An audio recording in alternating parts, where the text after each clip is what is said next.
O Senhor esteja convosco. Ele está no meio de nós. Anúncio do Evangelho de Jesus Cristo, nosso Senhor, narrado por São Marcos. Glória a vós, Senhor. Naquele tempo, Jesus saiu de Jericó, junto com seus discípulos e uma grande multidão. O filho de Timeu, Bartimeu, cego e mendigo, estava sentado à beira do caminho.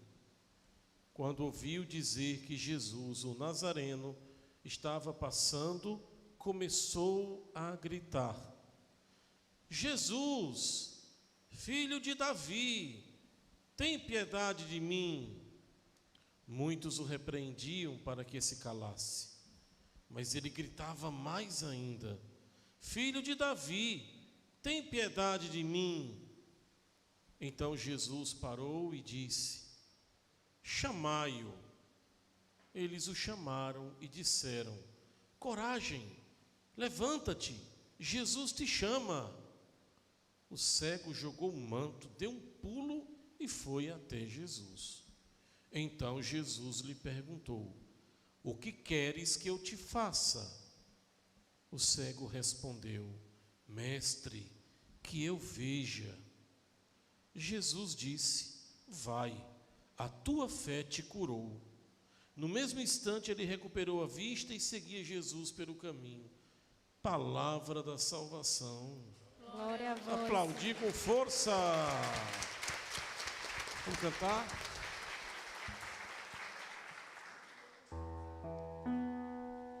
Cantar. Quero fazer valer tua palavra em mim. Vamos cantar todo mundo junto. Para que o doente tenha onde se curar. Quero fazer valer tua palavra em mim. Para que o mundo saiba que tu és Senhor. Tu és Senhor. Tu és Senhor Jesus. Tu és Senhor.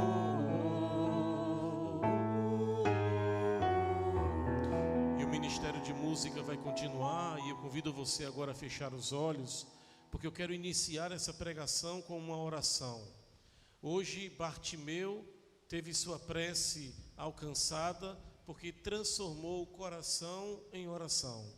Então, nesse momento, eu quero que a sua escuta, como também a palavra que vai sair da minha boca, que seja uma grande oração, uma grande experiência de oração. E essa canção que o ministério acabou de cantar, que ela venha frutificar aqui em cada coração, porque verdadeiramente a cura, ela se dá, ela acontece mediante a palavra, mediante o olhar, os gestos proféticos de Jesus em Nazaré. Então feche os seus olhos agora, peça a presença poderosa, parrisaica do Espírito Santo. Permita agora que o Senhor Jesus venha realizar na sua vida essa cura profunda. Talvez o seu problema hoje não seja essa cegueira, mas pode ser uma paralisia, alguma fome existencial, falta de sentido, preocupação, aflição, enfim. Eu convido você agora a transformar a sua escuta em uma oração. Que toda a minha fala durante essa homilia, toda a pregação que nós estamos iniciando, que se transforme em uma oração. É isso que eu peço ao Senhor Jesus. Senhor, que caia por terra toda palavra humana, caia por terra tudo que for da minha humanidade, que prevaleça nessa noite de oração, Senhor, a tua vontade, a tua palavra, porque é a tua palavra que cura, que salva, que exorta, que realiza milagres. Cantemos ao Senhor. Me contaram que o Senhor ia passar e que havia uma chance de eu poder disseram que tinhas poder para ressuscitar e fazer o paralítico andar.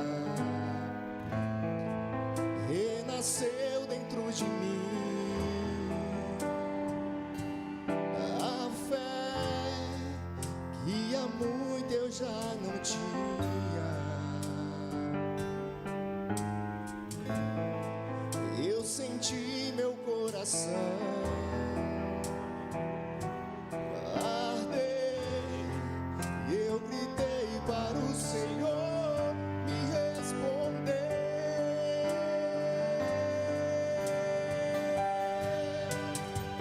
Jesus, filho de Davi, me cura.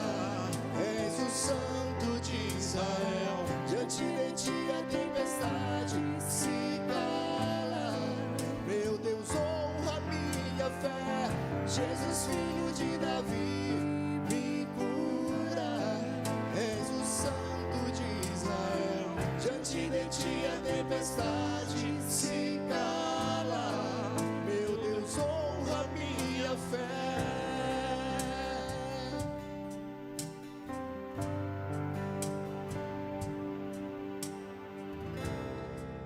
Renasceu dentro de mim a fé que há muito eu já não tinha. Abra o seu coração, toma posse. Eu senti meu coração arder e eu gritei para o Senhor me responder.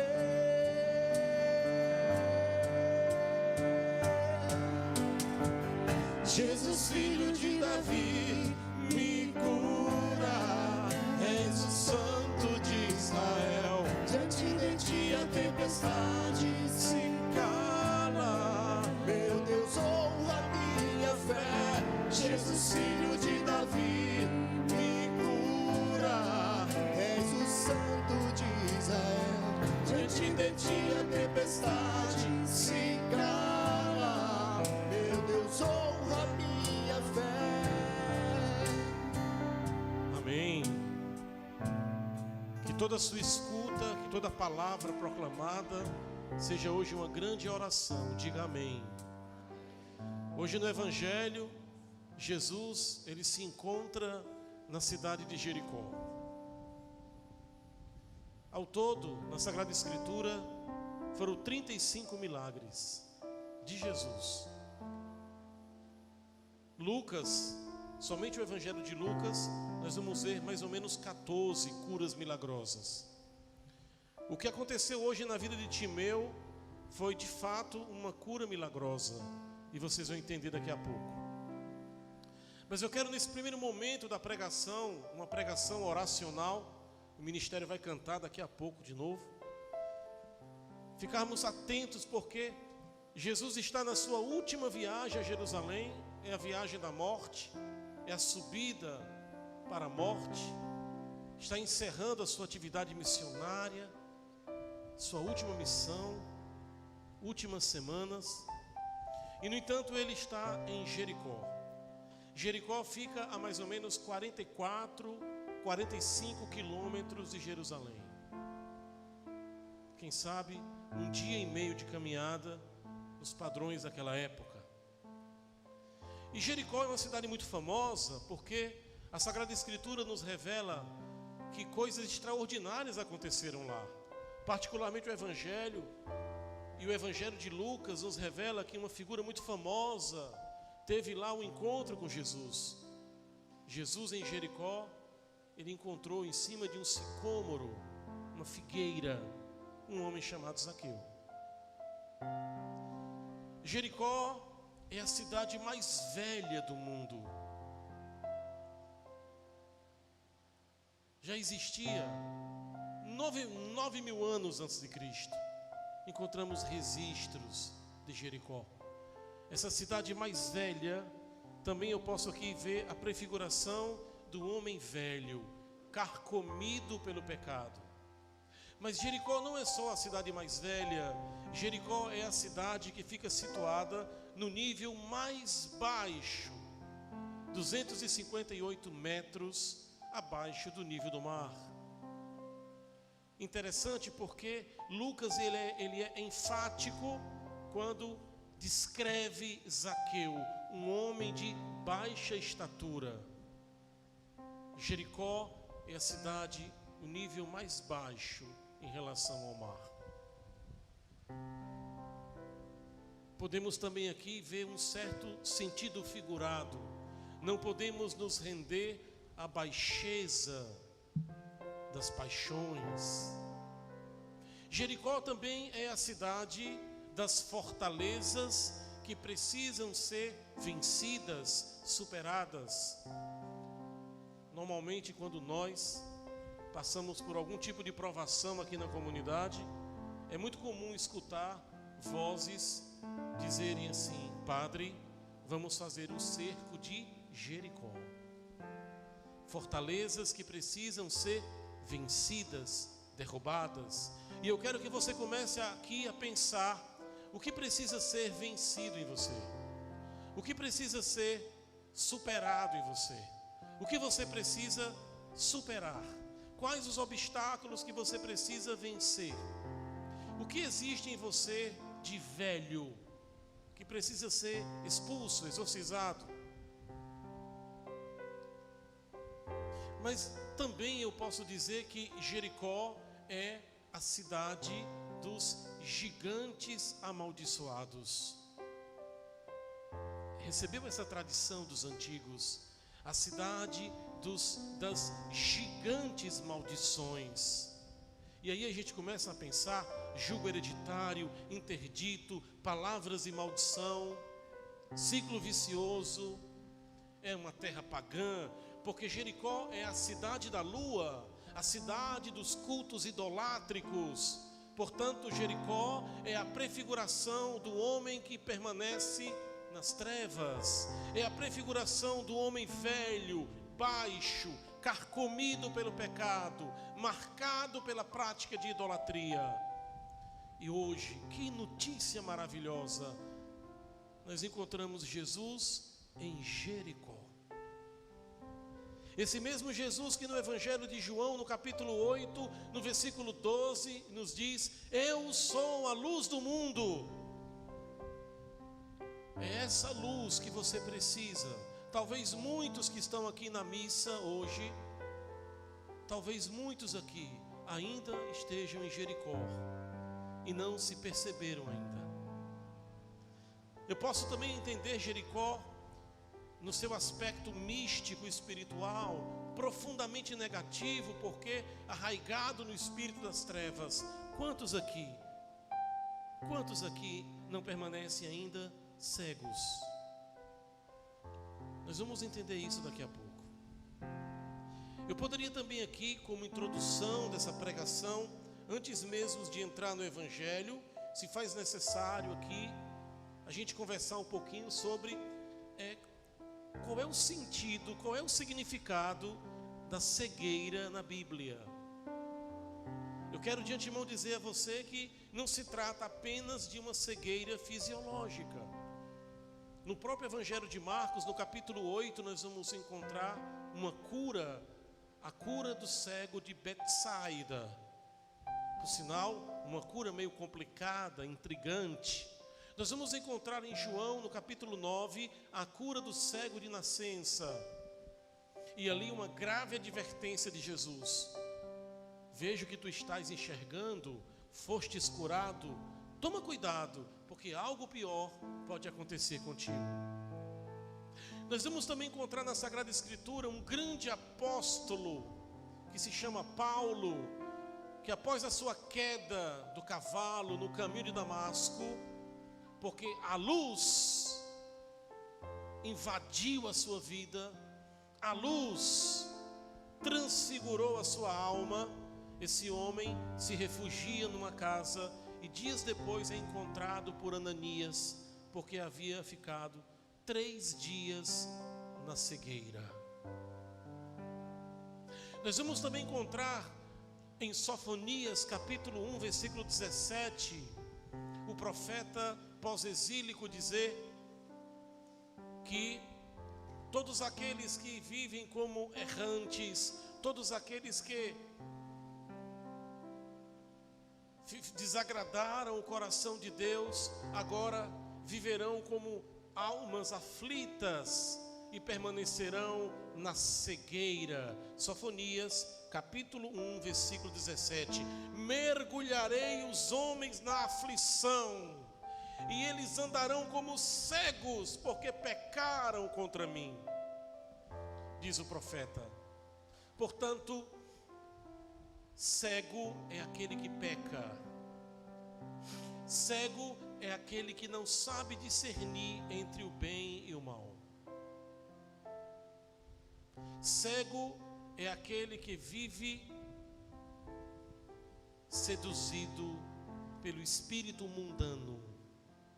São Bernardo tem uma frase muito bonita e diz assim: o mundo tem suas noites e elas são frequentes.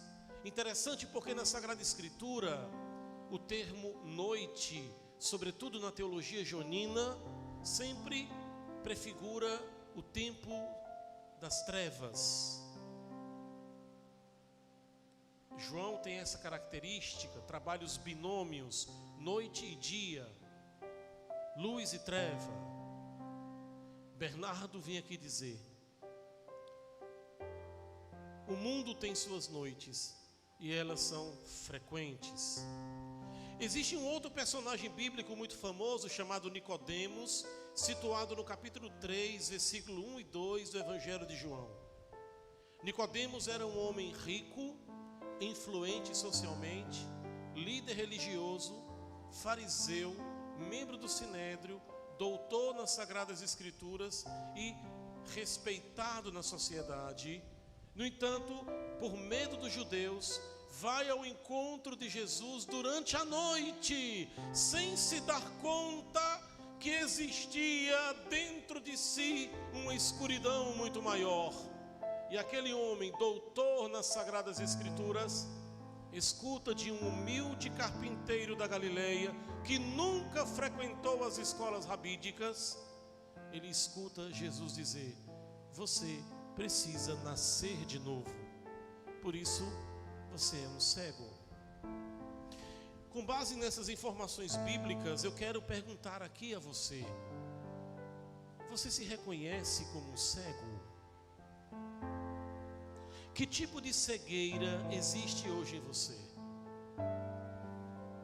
Você é capaz de reconhecer os seus pecados?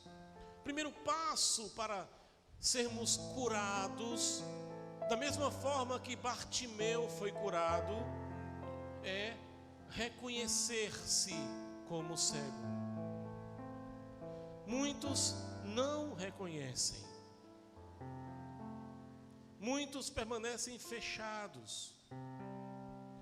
São incapazes. Nicodemos, ele foi incapaz de perceber que havia dentro dele uma escuridão muito pior do que aquela conveniente ao horário que ele procurou Jesus. Qual é a cegueira hoje que prevalece, que predomina na sua vida? É a cegueira dos vícios sexuais? É a cegueira da falta de fé?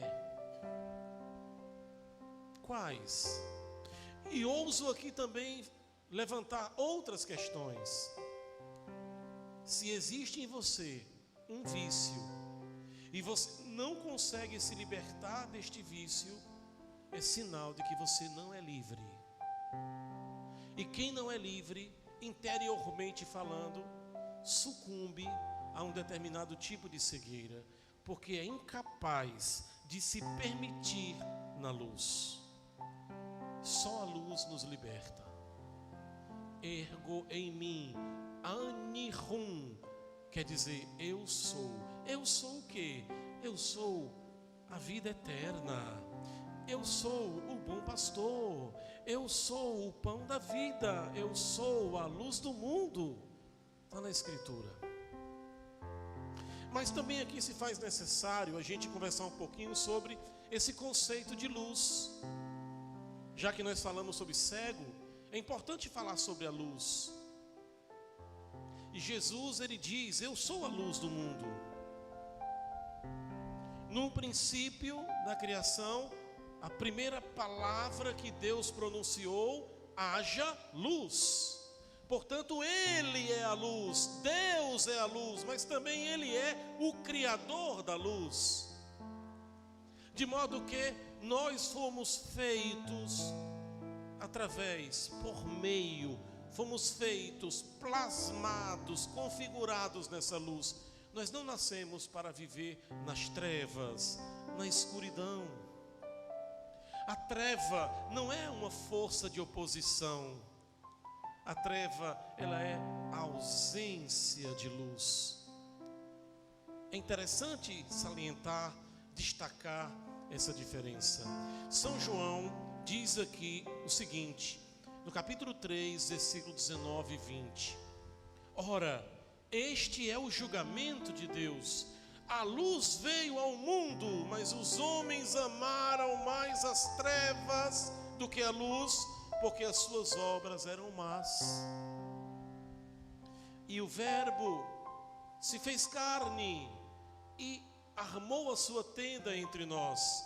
O Eterno se fez carne para trazer a luz.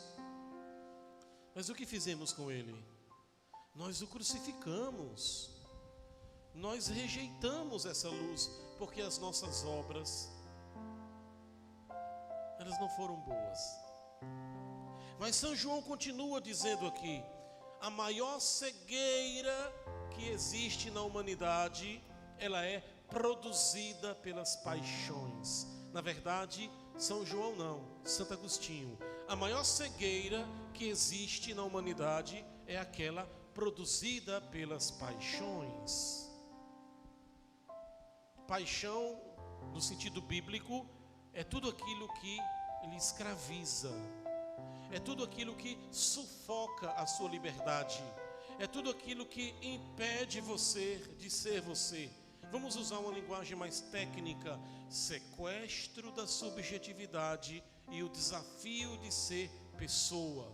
Você não consegue ser, a paixão não deixa. Mas ainda vamos continuar com São João. O Verbo era a verdadeira luz, que vindo ao mundo ilumina todo homem. Estava no mundo e o mundo foi feito por ele, mas o mundo não o reconheceu. Veio para o que era seu, mas os seus não o receberam. Pois bem, fizemos até aqui a introdução da nossa pregação, para agora a gente entrar no Evangelho, para agora a gente entender a beleza desse Evangelho. A melhor maneira de você se aprofundar na leitura de uma narrativa bíblica é você levar em conta não só o texto, mas o contexto e o que está por trás das palavras. E sempre que possível, conectar tudo isso à ministerialidade da igreja. Nós estamos hoje vivendo o mês das missões. Não podemos desconectar essa leitura, por exemplo, do discipulado de Jesus. Mas não esqueçam um detalhe: tudo começou com Bartimeu à beira do caminho. E o Evangelho começa dizendo isso. Jesus saiu de Jericó, junto com seus discípulos, uma grande multidão. E um detalhe: esse Evangelho nós também vamos encontrar em Mateus, nós também vamos encontrar em Lucas. Esse Evangelho ele está situado em Mateus 20, versículo 29 a 34, e Lucas 18, 35 a 43. Sendo que Mateus ele vai dizer o seguinte: foram 2 cegos curados. Lucas ele vai dizer que foi um só, extremamente pobre. E Marcos ele menciona apenas um cego que foi curado, mas com um detalhe extraordinário. Marcos ele menciona o nome do Pai. Marcos ele é incisivo com o nome dele. E Marcos ainda revela a sua condição, cego e mendigo. Essas 4 informações tornam-se premissas fundamentais para nós entendermos o que o Espírito Santo hoje deseja falar para nós que aqui estamos. Flávio Joséfo, um grande historiador das antiguidades judaicas, diz que o pai de Bartimeu, Timeu, era um antigo general da força de elite de Betel, uma das regiões de Israel. Alcançando uma certa idade, Timeu se aposentou e resolveu investir os seus recursos no comércio. E Timeu se tornou um rico comerciante, sendo que os romanos, porque Israel era uma cidade satélite de Roma, os romanos começaram a ter muitos problemas naquela região, e Timeu foi uma das vítimas. Tomaram tudo o que ele tinha, acabaram com o seu comércio. Sendo Timeu um general especialista em guerrilha, revoltado com essa situação, ele começou a organizar pequenos exércitos para enfrentar os soldados romanos. E o que aconteceu? Timeu foi preso, crucificado, morto. E era uma tradição na época, temos que se certificar, vamos nos certificar de que ninguém na família dele vai continuar essa tradição do pai.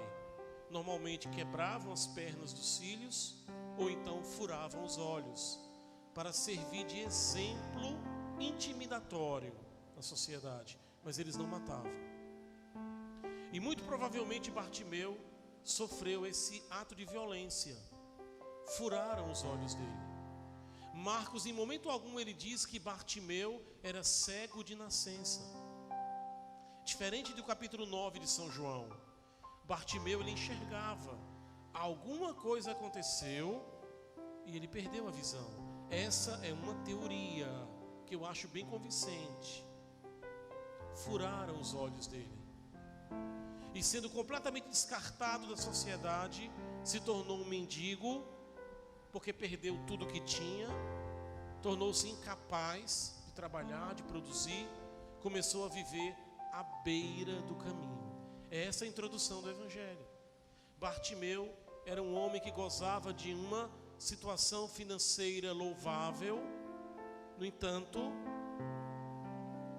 agora se encontra na cegueira e na mendigância. Talvez você conheça alguém que sofreu alguma coisa assim. Teve o seu pai injustiçado, sua família foi injustiçada, perdeu muitos bens, pessoas adoeceram, pessoas que faliram, pessoas que foram ao fundo do poço e perderam absolutamente tudo. Bartimeu foi ao fundo do poço, ele perdeu tudo. Tudo. Quando Marcos ele descreve essa condição sociológica, cego e mendigo, para a sociedade judaica da época de Jesus, era um critério de exclusão, porque ele não produz, ele não serve para nada, vivia à beira do caminho. E se fizermos uma leitura espiritual e conectarmos Marcos 10, versículo 46, e estava sentado à beira do caminho, podemos aqui conectar com Mateus 13, 19, a parábola das sementes, em que nosso Senhor fala: a semente que cai numa terra pedregosa, ela não produz fruto. A semente que cai numa terra cheia de espinhos, ela se vê sufocada e também não cresce, prospera. A semente que cai à beira do caminho, vem os pássaros, comem os seus frutos. A semente que cai à beira do caminho é aquele homem escravo de Satanás, é aquele homem que não persevera, é aquele homem que não consegue mais discernir o bem e o mal. é aquele homem incapacitado, não consegue perseverar, teve sua subjetividade arrancada, sequestrada, uma vida frustrada, fracassada, à beira do niilismo. Era a vida desse homem. E hoje ele tem um encontro com a luz. Mas um detalhe interessante que eu preciso salientar aqui é o significado etimológico do nome dele. Que nome bonito! Bartimeu é uma conjunção do hebraico com o grego. Bar, hebraico, significa filho. Timeou, do grego, quer dizer honrado, destinado à glória. Bartimeu quer dizer filho da glória, filho honrado. Mas ele era um mendigo.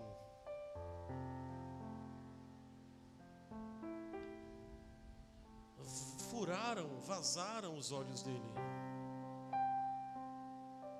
Interessante que na Casa Mãe da Ternura nós acolhemos irmãos de rua, que normalmente a sociedade chama de mendigos. Pessoas que têm família, que têm casa para morar. Pai que tem 2 filhos e sabe onde é a sua casa. Está lá os seus filhos, sua esposa, mas a bebida destruiu a vida dele. Mas a droga destruiu a vida dele. O somatório de erros é uma conjunção que se chama fracasso. Nem todo mundo que está na rua é totalmente pobre. Existem pessoas que já fizeram administração. Existem pessoas que se formaram em direito.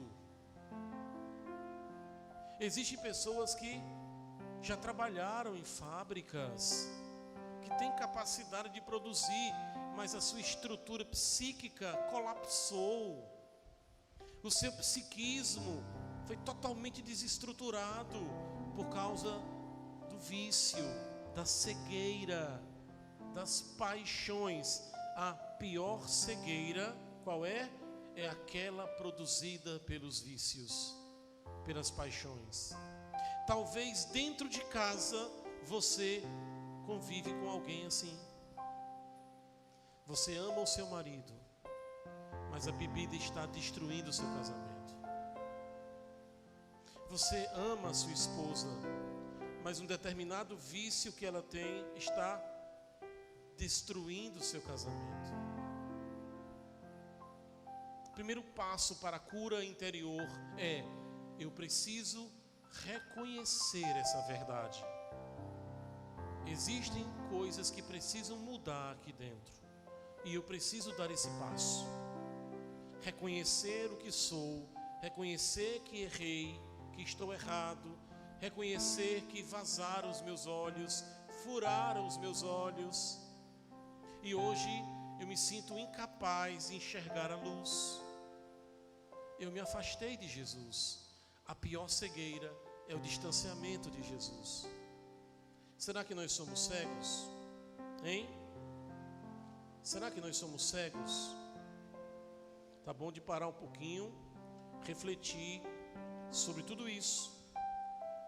Bartimeu, filho honrado, mas era um mendigo. Vazaram seus olhos. Agora o que me chama a atenção é que quando a multidão segue Jesus, já saindo de Jericó, esse homem começa então a gritar. Esse homem começa então a proclamar um título messiânico. Esse homem começa a dizer: Filho de Davi, tem piedade de mim. E na medida em que ele fala, e na medida em que ele grita, o seu coração vai se transformando em prece, o seu coração vai se transformando em oração, e a sua voz vai alcançando o coração de Jesus. E a multidão começa então a dizer: pare com isso, não incomode o mestre, ele não tem tempo para você. A multidão na Bíblia significa obstáculos que a gente precisa superar. Assim como o mar representa ameaça, provações. E Bartimeu, que havia perdido quase tudo, ele perdeu a sua dignidade, ele perdeu a sua capacidade de enxergar. ele perdeu a sua condição de vida sociológica, mas ele não perdeu a esperança. Ainda havia um resíduo de fé no coração daquele homem, porque quando a luz se aproximou, ele sentiu saudade daquilo que ele era um pouco, e então ele começa a gritar: Filho de Davi, tem piedade de mim. E a sua voz alcançou Jesus, e basta isso, basta uma palavra, porque antes que a voz, basta uma palavra, porque antes que a palavra chegue em minha boca, ele já ouviu, diz a canção. E Jesus então disse: traz ele aqui. E aí é interessante, eu preciso de mais uns 3 minutos para narrar esse encontro, né? Porque o evangelho de hoje fala de um encontro de um Deus que deseja curar, o encontro de uma humanidade sofrida que deseja ser amada, que deseja ser restaurada, o encontro da miséria com o encontro da misericórdia. E quando Zaqueu dá um pulo, a Bíblia diz assim: coragem, levanta-te, Jesus te chama. O cego jogou um manto, a única coisa que ele tinha era esse manto. O manto representa aqui aquela realidade que escondia a sua dignidade. O manto simboliza o quê? A vergonha que ele tinha de olhar para as pessoas na sua interioridade, já que ele não conseguia mais enxergar na exterioridade. O manto significava o quê? As impossibilidades, e ele se liberta disso, dá um pulo, vai ao encontro de Jesus, e Jesus pergunta algo muito especial. Durante um certo tempo na minha vida, quando eu meditava nessa pergunta, eu ficava dizendo para mim mesmo: que pergunta imbecil. Um cego se aproxima dele, e ele olha para o cego e diz: o que você quer que eu faça por você? Ora, o que um cego quer? Se fosse um paralítico, eu também diria a mesma coisa. O que um paralítico quer? Ele quer andar. Mas essa pergunta não é imbecil. Essa pergunta, ela é extraordinária, porque essa pergunta, ela consegue, digamos assim, está embutido nessa pergunta as 3 grandes perguntas que Deus Pai fez à humanidade. Você sabia disso? Deus Pai fez 3 perguntas no Antigo Testamento. A primeira pergunta ele fez a Adão. Depois da bobagem que ele fez, caiu em pecado com a sua esposa, Deus Pai vai ao encontro dele e faz a primeira pergunta: onde estás? Depois Caim ceifa a vida de seu irmão Abel. Deus vê o sangue de Abel correndo na terra, vai ao encontro de Caim e faz a segunda pergunta: onde está o teu irmão? E depois Elias, no auge da sua depressão, dos seus sofrimentos, dos seus embates existenciais, cansado talvez, Deus vai ao encontro de Elias e pergunta: o que você está fazendo aqui? Essas 3 perguntas: onde estás? Onde está o teu irmão? O que você está fazendo aqui? Elas estão embutidas nessa pergunta: o que você quer que eu faça por você? E hoje Jesus está olhando para você, aqui nessa Santa Missa, e está perguntando a você: o que você quer que eu faça por você? E a oportunidade que você tem de responder a essa pergunta é na hora da comunhão. Ele perguntou a Bartimeu: o que você quer que eu faça por você? Interessante que os 2 cegos no Evangelho de Mateus dizem assim: que os nossos olhos se abram. No Evangelho de Lucas, o cego diz mais ou menos assim: eu quero ver.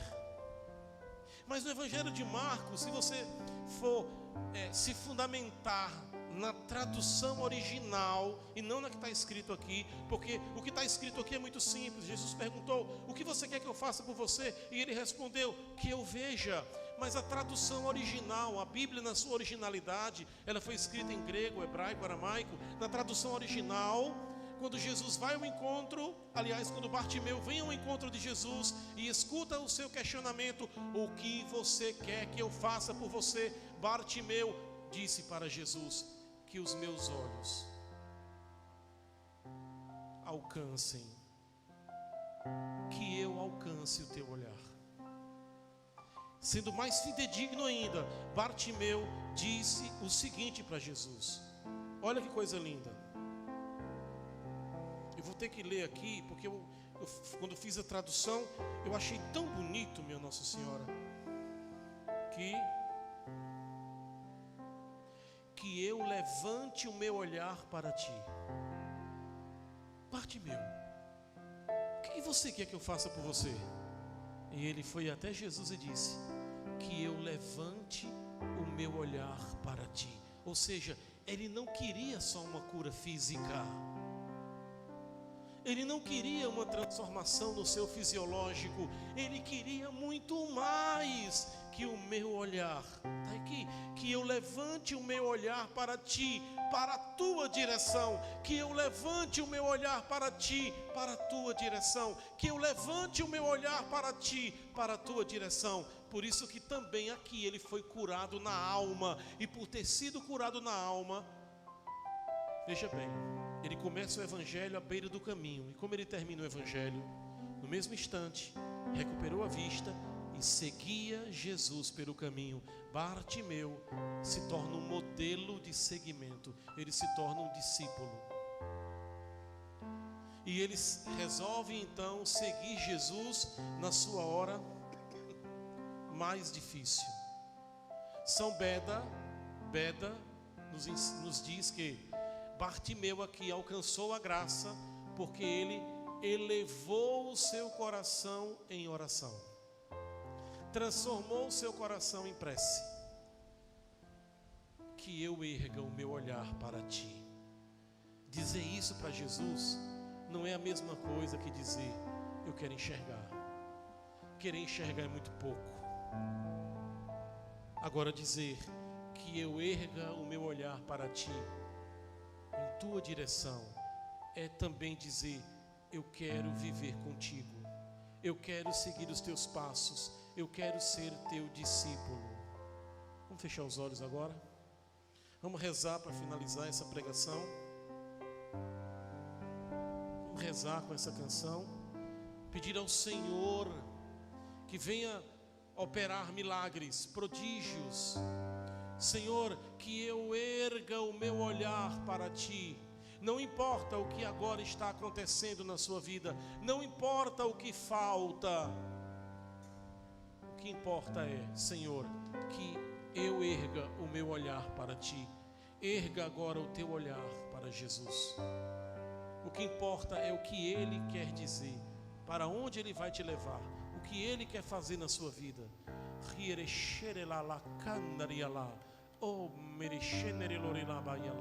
Vamos rezar com essa canção. Me contaram que o Senhor ia passar e que havia uma chance de eu poder enxergar. Me disseram que tinhas poder para ressuscitar e fazer o paralítico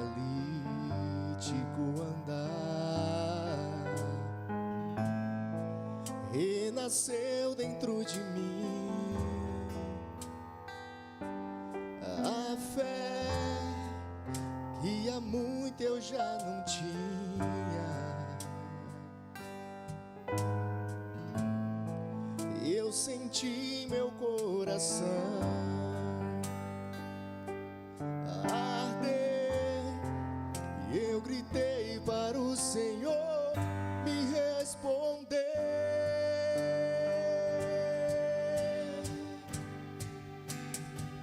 Jesus, filho de Davi, me cura, és o Santo de Israel.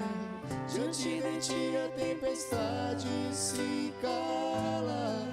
Meu Deus, honra minha fé. Jesus, filho de Davi, me cura, és o Santo de Israel. Diante de ti a tempestade se cala. Meu Deus, honra minha fé. Jesus,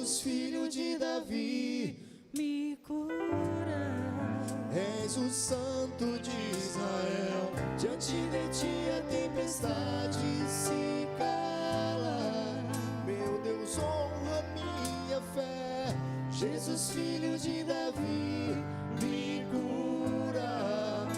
És o Santo de Israel. Diante de ti a tempestade se cala. Meu Deus, honra minha fé. Olha, eu não sei se é no livro de Santa Catarina, na verdade, Beata Catarina Emmerich, um livro vermelhinho que fala da paixão. Beata Catarina Emmerich, ela narra a paixão de Jesus, fruto de experiências místicas, né?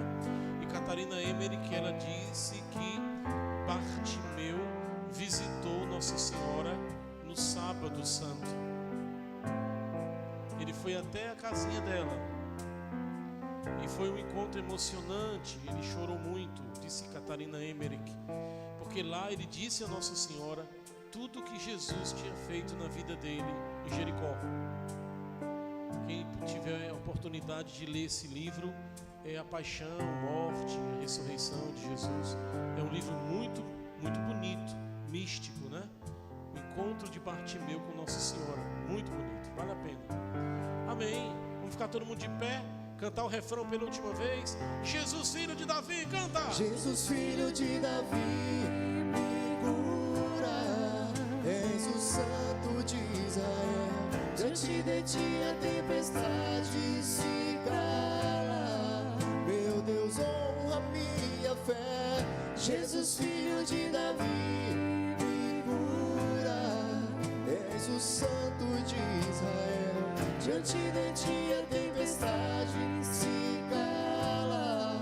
Meu Deus, honra minha fé. Louvado seja nosso Senhor Jesus Cristo. Para sempre seja louvado. E sua mãe